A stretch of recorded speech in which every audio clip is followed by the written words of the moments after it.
Menarik untuk kita simak ulasan dari Bapak Dr. Simon, seorang ahli filsafat ya, yang mengulas apa yang disampaikan oleh penggugat pada PT UN yang menggugat Universitas Negeri Jakarta untuk mencabut gelar doktor dan ijazah Roy Suryo.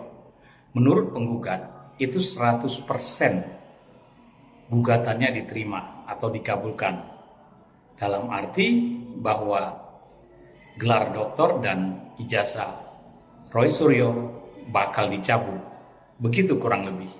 Nah, ulasan dari Bapak Dr. Simon, seorang ahli filsafat ini, menarik untuk kita cermati, untuk kita simak bagaimana sebenarnya gugatan tersebut dan apa implikasinya. Mari kita simak berikut ini. Pertama-tama, YouTuber NKRI mengucapkan selamat untuk Negara Kesatuan Republik Indonesia yang hari ini berulang tahun yang ke-81. Kita semua memberi apresiasi dan sekaligus rasa hormat kita kepada para pendahulu bangsa yang telah merintis perjalanan bangsa kita hingga di usia 81 tahun. Kita memang sudah merdeka, tetapi seringkali pertanyaan kritisnya adalah apakah kita memang sudah benar-benar merdeka? Karena ada adagium yang sangat serius untuk kita timbang bersama. Kita memang sudah merdeka dari penjajah asing, tetapi yang sangat berbahaya adalah ketika kita justru belum merdeka dari sesama anak bangsa. Inilah teman-teman catatan-catatan yang kita sering temukan bahwa kemerdekaan yang sejati itu masih jauh panggang dari api.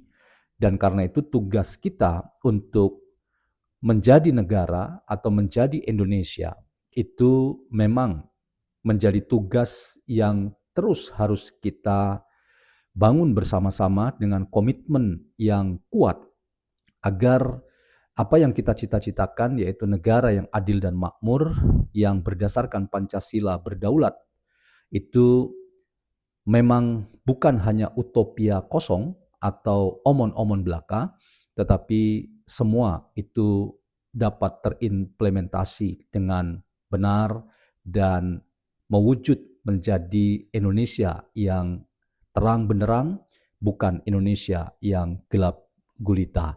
Nah teman-teman, dalam konteks itulah salah satu pekerjaan rumah dari kita sebagai Indonesia atau ketika kita menjadi Indonesia adalah kita ingin memastikan demokrasi yang kita hidupi itu menjadi ruh dari upaya kita untuk bersama-sama dalam menghadirkan visi besar di mana perbedaan itu adalah rahmat, kekuatan, dan bukan malah menjadi alasan untuk kita berbeda dan berpisah, saling menggigit dan saling menelan antara satu dengan yang lain.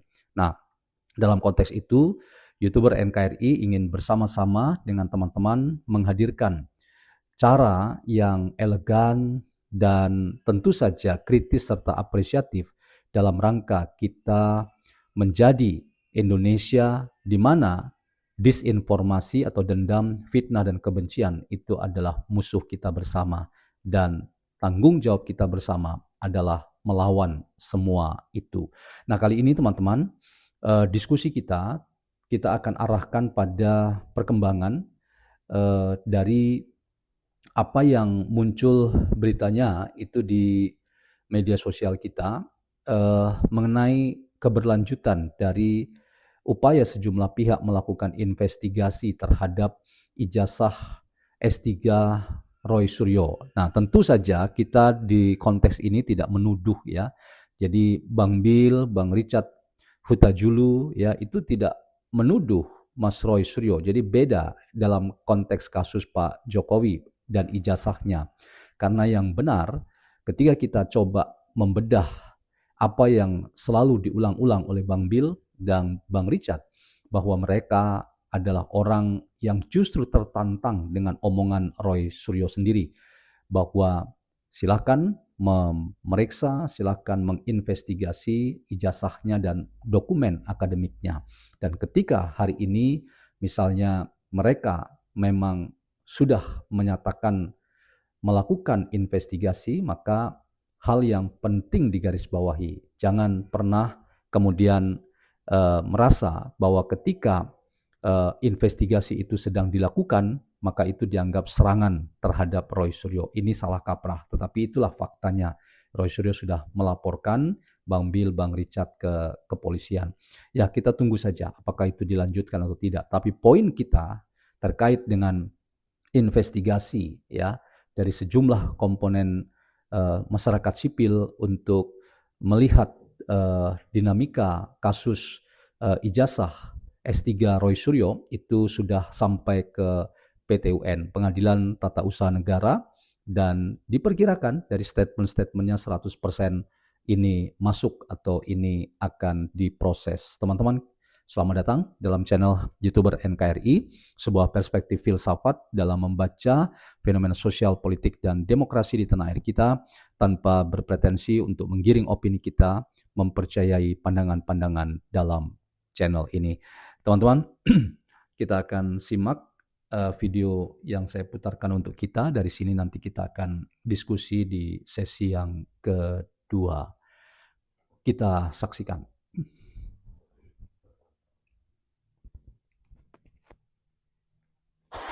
Artinya apa?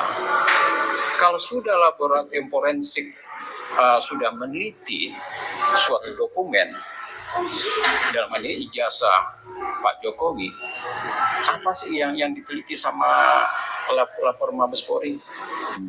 Tanda tangan, sampel, kertas, huruf, semuanya diteliti. Okay. Penelitian itu berdasarkan disandingkan oleh ijazah asli teman-temannya sebagai pembanding yang terbit di tahun yang sama. Kalau seandainya laboratorium forensik Mabes Polri membandingkan ijazah Pak Jokowi, asli ijazah Pak Jokowi dengan ijazah Bang Aki, Mas Aki yang enggak non identik karena bukan satu jalur, meskipun asli. Jadi disandingkannya itu dengan ijazah juga yang asli, yang satu angkatan. Kalau kembali ke PT UN yang sekarang lagi Bapak gugat, apa sih materi gugatannya? Jadi materi gugatan. Oh sorry Bang. Iya. Monggo. Jadi ini juga contoh juga. Di PT UN kita tidak bicara ijazah itu asli atau palsu. Oke. Terutama yang sekarang Bapak juga. Oke. PT UN adalah pengadilan administratif. PT UN itu bicara masalah prosedur. Dalam rangkaian mendapatkan ijazah itu, apakah ada prosedur yang dilanggar atau tidak? Jika dalam proses menjadi mahasiswa ada prosedur yang dilanggar, dalam hal ini dengan kasus ini ya, Mas Roy Suryo itu tersangkut sudah ada kasus pidana yang telah mempunyai kekuatan hukum tetap. Tegas sekali di peraturan rektor itu menyatakan bahwa mahasiswa yang terkena kasus pidana yang sudah memiliki kekuatan hukum tetap itu harus dikenakan sanksi drop out. Bapak menemukan yang Bapak sampaikan? Iya. Oke, Bapak menemukan itu? Menemukan itu sehingga dalam dismisal, di dalam proses itu kita sedang memenuhi syarat di PT UN ini. Tadi diterima? Diterima. Jadi diterima. Perbaikan-perbaikan di dalam PT UN hanya menyangkut masalah kalau PTN itu punya punya standar. Romawi 1 mengenai ini, Romawi 2 ini mengenai ini. Itu saya harus perbaiki. Saya harus perbaiki. Ada juga masukan dari ini masukan ya, bukan kritikan dari tim UNJ supaya Sebentar, karena Bapak yang dihadapi UNJ nih.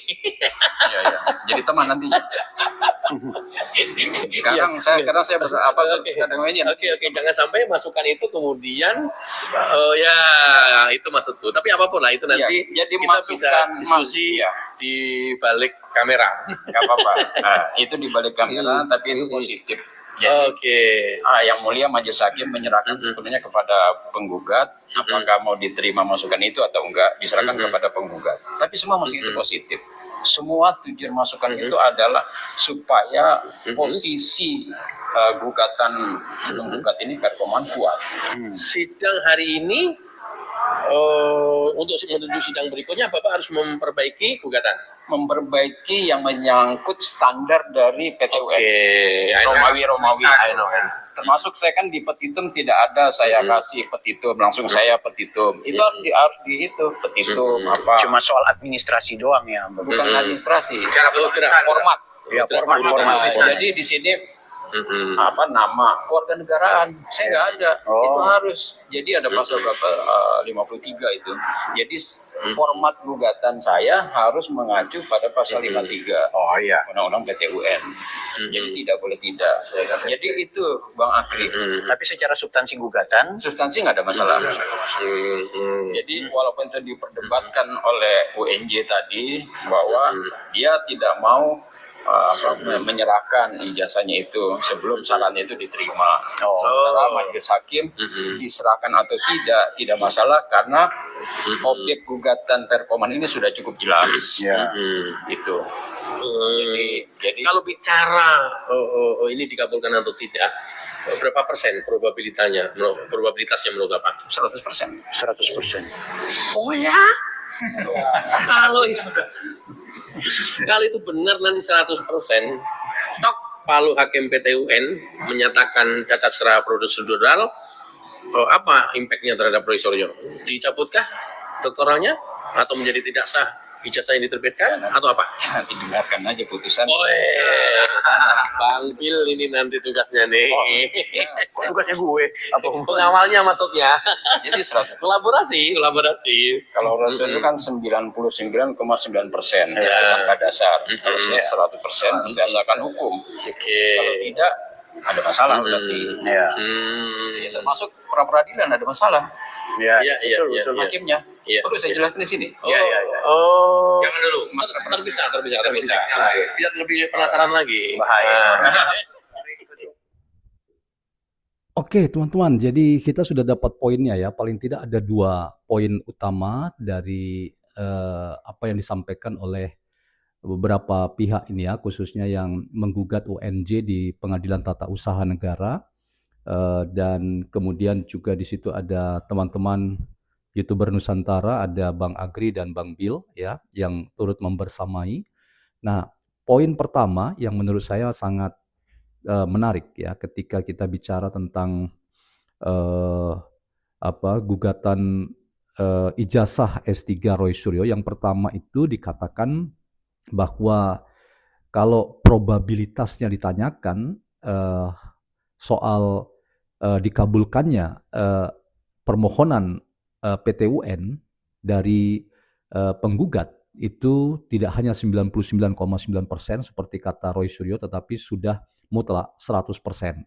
Mengapa? Karena secara material dan formil, sekalipun tadi soal format permohonan atau gugatan di PT UN itu masih belum sempurna, tetapi angka 100% dikabulkan itu diyakini oleh penggugat. Dan ini sangat mengagetkan atau mencengangkan, dan sekaligus ini memberikan kepastian kepada kita bahwa gugatan terkait dengan ijazah Roy Suryo yang diduga ya, sekali lagi teman-teman hati-hati, kita harus tetap gunakan kata praduga tak bersalah, itu diduga memang ada problem ya terkait dengan kepatuhan pada peraturan rektor dan peraturan akademik yang dikeluarkan sendiri oleh UNJ. Jadi problem kita dalam konteks ini itu adalah problem terkait dengan apa yang saya pernah katakan juga di beberapa video yang saya posting, problem dari ketidakpatutan pembuat peraturan terhadap apa yang mereka buat sendiri, ya. Sehingga dikatakan ya untuk kasus Roy Suryo, ketika ia sudah inkrah sebagai seorang yang terpidana dan itu kemudian diperhadapkan pada peraturan rektor dan peraturan akademik, ternyata ya Roy Suryo kemudian tidak mendapat sanksi. Nah, ini kemudian menimbulkan pertanyaan, bahkan Roy Suryo sendiri menantang, ya, silakan diinvestigasi. Nah, yang aneh ketika diinvestigasi malah reaksinya berlebihan, ya, malah melaporkan balik ke Polda Metro atau ke Polres Jakarta Selatan terkait dengan pencemaran nama baik dan fitnah. Padahal bukan itu yang dilakukan oleh Bang Bill atau Bang Richard, ya, karena keduanya ya itu sebetulnya sedang mencari kebenaran faktual, material yang justru awalnya itu dari pernyataan Roy Suryo sendiri, ya. Jadi disinilah teman-teman yang saya mau lihat, justru orang-orang seperti Roy Suryo mengembangkan isu ini menjadi isu yang kemudian melebar kemana-mana, dan akhirnya kita hanya melihat cara menyikapi persoalan ini yang diterjemahkan seperti aksi balas dendam. Ketika Roy Suryo itu mempersoalkan ijazah Pak Jokowi, lalu ada Bang Bill dan Bang Richard yang mempertanyakan ijazah Roy Suryo, ya, dan proses akademiknya, termasuk beberapa kolega tadi yang menggugat di PT UN, itu kemudian dianggap sebagai tindakan balas dendam atas apa yang dilakukan Roy Suryo terhadap ijazah Pak Jokowi. Nah, tetapi terlepas dari itu teman-teman, yang saya mau catat dalam konteks diskusi kita itu adalah bahwa kebenaran itu harus kita ungkap, ya, termasuk juga secara pribadi, ya, termasuk kolega-kolega di YTN, ya, sekalipun kita sudah punya prapaham. Sekali lagi teman-teman, dalam filsafat itu dibedakan antara prapaham dan prasangka. Jadi prasangka itu selalu pasti buruk sangka, ya, negative thinking. Tapi prapaham itu sesuatu yang wajar, normal, supaya kita mencapai pemahaman. Nah, kami semua itu tetap juga seperti banyak masyarakat yang ingin tahu tentang dokumen akademik Pak Jokowi, khususnya dokumen ijazahnya. Semua kita ingin tahu, semua kita ingin diperlihatkan ijazah itu. Jadi ketika semua kita ingin, sebetulnya ya kita menahan diri sampai proses ini berjalan menurut waktu-waktu yang sudah ditetapkan. Sehingga ketika kita membaca ada orang yang menuduh, yang memfitnah, mencemarkan nama baik ijazah Pak Jokowi itu sebagai palsu, maka yang menjadi pertanyaannya, apa dalil dari penuduh untuk membuktikan kepalsuannya, ya, sementara kita justru melihat orang-orang yang menuduh tapi tidak cepat-cepat langsung ke sidang pokok perkara. Malah hakim sendiri mengatakan ini mengulur-ulur waktu, mengganggu sidang pokok perkara, bahkan ini terindikasi menyalahi, ya, menyalahi dari maksud pra peradilan itu sendiri. Jadi kalau saya ingin katakan teman-teman, ya, terhadap Roy Suryo seperti yang dikatakan oleh Pak Jokowi sendiri, ya, kalau memang yakin 100% palsu, ya mari masuk ke sidang pembuktian atau pokok perkara, ya, supaya kita terang benderang dan cepat selesai, bukan malah mengganggu dengan mengulur-ulur dan perapit terus-menerus. Nah, itu yang pertama teman-teman. Jadi yang kedua yang juga menarik, pernyataan dari penggugat PT UN bahwa ketika kita coba lihat ijazah Pak Jokowi, ya, sang penggugat UNJ di PT UN itu mengatakan bahwa Lapor Bareskrim atau Mabes Polri itu sudah mengeluarkan, ya, rilis tentang identiknya ijazah Pak Jokowi, dan tidak ada keraguan sama sekali, dan tidak mungkin pembandingnya itu adalah ijazah orang lain yang tidak seangkatan dengan Pak Jokowi, dan teman-teman pasti sudah tahu ya, ada 14 ijazah pembanding dan semuanya itu dilaporkan hasil lapor forensik Polri itu sebagai ijazah identik atau asli. Jadi tidak ada keraguan sedikit pun dari pihak otoritas termasuk UGM untuk menyatakan bahwa ijazah Pak Jokowi itu adalah ijazah asli ya. Sehingga kalau kita dengar orang-orang yang masih ngotot untuk menyatakan ijazah Pak Jokowi itu palsu, maka saya mau katakan ya mereka-mereka ini sudah terracuni oleh kepentingan lain selain kepentingan yang saya katakan itu sebagai kepentingan penuh dengan dendam, fitnah, dan kebencian. Dan kalau sudah seperti itu, Anda mau lawan Pak Jokowi, Anda harus berpikir 2 kali, 3 kali, 4 kali, dan seterusnya. Ya, karena Pak Jokowi itu sudah selesai ya sebagai seorang yang ya berhadapan dengan politik kebencian. Dan kalau Anda ingin benar-benar kalahkan Pak Jokowi, jangan dengan politik kebencian. Itu poinnya. Tapi kalahkan Pak Jokowi dengan politik kebaikan.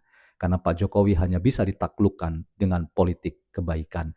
Jadi di hari ulang tahun ke-81 Negara Kesatuan Republik Indonesia ini, saya mau mengatakan teman-teman, kado ulang tahun RI untuk Mas Roy Suryo itu adalah kepastian bahwa Anda 100% dipersoalkan ijazah Anda di Universitas Negeri Jakarta. Demikian catatan saya teman-teman, semoga ada manfaatnya dan salam hormat YouTuber NKRI.